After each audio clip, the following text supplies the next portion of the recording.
ڈر سے حفاظت کے لیے وظیفہ۔ بسم اللہ الرحمن الرحیم۔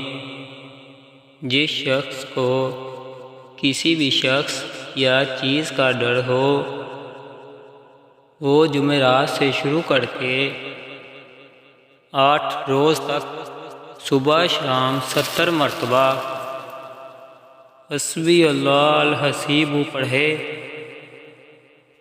وہ انشاءاللہ ہر چیز کے شر سے محفوظ رہے گا۔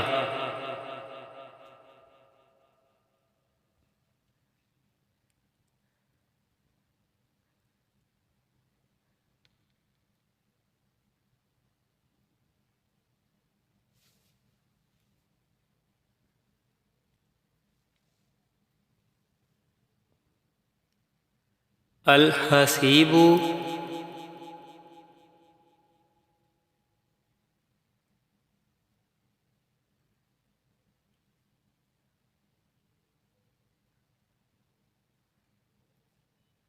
حساب کرنے والا۔